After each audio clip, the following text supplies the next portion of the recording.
Hello, Tim from Fair Play Now on the 19th of September 2023.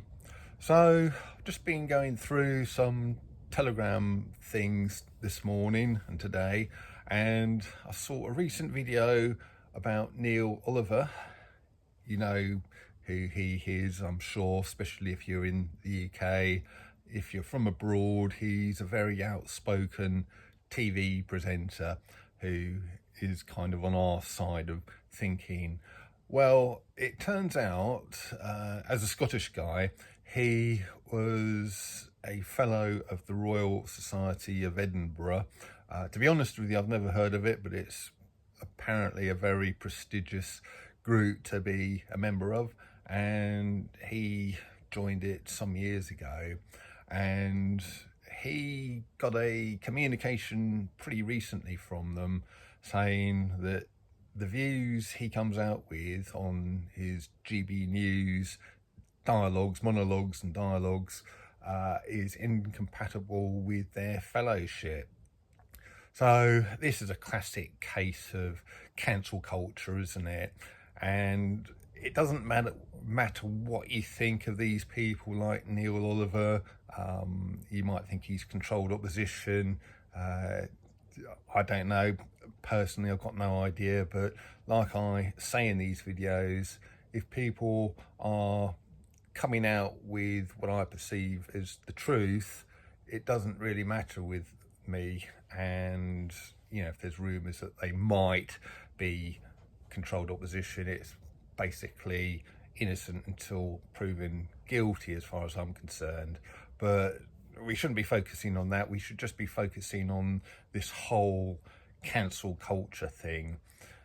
Apparently this Royal Society of Edinburgh, supposedly it's their ethos to welcome all kinds of views, all kinds of diverse views, but that seems to be only true if those views and those thoughts and spoken words line up with the mainstream narrative. If it's more aligned to the truth, it doesn't seem to be quite so welcome, does it? So basically, I think, as I understand from the story, Neil Oliver, as soon as they started saying this kind of thing, he just said, right, I'm off, cancel my fellowship, I'm out of here, basically. But it's highly likely, had he sort of wanted to appeal it or whatever, he may well have been kicked out of that particular society, or if he wanted to keep it, his position in there, he would have had to have toned things down on his monologues, which of course he wasn't prepared to do. So I think he took the right line. I think by just saying, look, by doing this kind of thing, doing this kind of cancel culture, I don't want to have anything to do with you. And I would agree with that.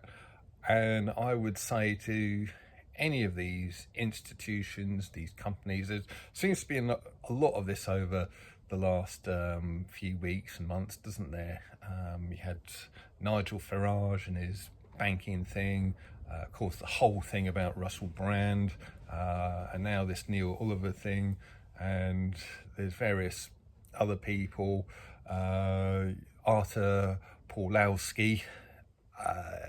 He was the Canadian pastor who a couple of years ago got the police out of his church in no uncertain way, and basically chase him out of his church for daring to break the Lurgy rules and open on Easter Sunday.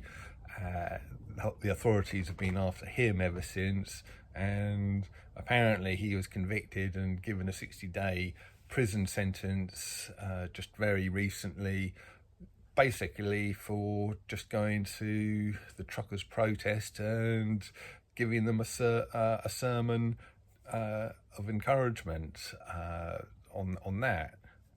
Luckily, he's already served 60 days inside prison, so he's a free man.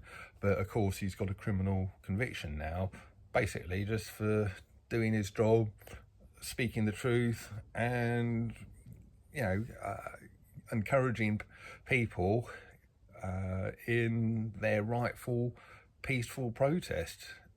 That's what the guy was doing. He was going along helping people who were peacefully protesting, and I thought that was a right that we all had in these so-called free democratic countries. Well, my eyes have been sort of woken or opened, and I've been woken up about that whole scam. Clearly, we do not live in the democratic free societies we thought we did, and it just seems that anyone from the pastor there to all of these other characters, Neil Oliver, they're just being closed down, cancelled, etc. Like I say, it doesn't matter what you think of them. The wider issue that we should be concentrating is this whole cancel culture, this erosion of freedom of speech, freedom of protest, and all of our other freedoms, sort of bodily autonomy, of course, etc. And I just think all of these institutions who support this cancel culture, whether it's things like the Royal Society of Edinburgh, big companies, large institutions, the government, etc., if you support cancel culture, I'm afraid you are a fascist or communist entity. We do not, in this country, close down people for their rightful and lawful opinions and for telling the truth. We saw the whole Andrew Bridgen thing, didn't we, where he was kicked out of the Conservative Party, again, for basically telling the truth.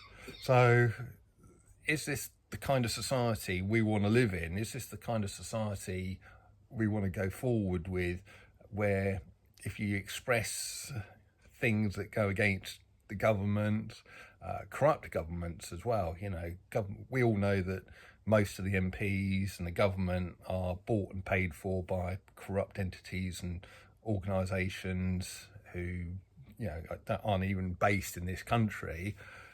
And, are we going to listen to these people who want to close down the truth and who want to destroy our freedoms? Really, we just need to ask ourselves this question and just say to the powers that shouldn't be, as I call them, look, we do not accept you doing this kind of thing. We do not accept cancel culture. And another thing I'd like to say is anyone who supports cancel culture, that is, as far as I'm concerned, a sign that they are an undemocratic institution and that basically they're fascists or communists, whatever you call them. I kind of interchange those two terms. There's not a lot of difference between them, and basically the differences between the two are about as wide as a cigarette paper. So I tend to interchange those two terms. They're both just as bad, and if any kind of entity, whether it's the government, big business, large organisations, etc., if they are showing signs of cancel culture, you can be totally sure, 100% sure in your mind that you are looking at a fascist stroke communist organisation. I can't put it any plainer than that. And do we want to be sort of kowtowing to fascist and communist organisations? No. Now, if they're going to display those kind of traits, I say what we should do, like Neil Oliver has done, is just put the proverbial or even the literal two fingers up at them and say, no, we're out of here, don't want anything more to do with you, I'm off.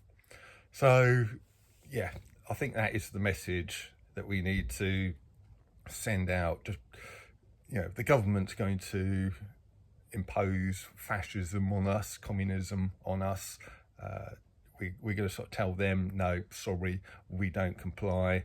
And if these other organisations are going to do the same, again, the message is, no, sorry, we do not comply. We don't want anything to do with you. Just get lost. So, yeah, tell me what you think. This cancel culture, when I first came across the term some years ago, it was a few years before the nonsense started. It's probably when I first came across the term, maybe 6, 7, 8 years ago, whenever it was.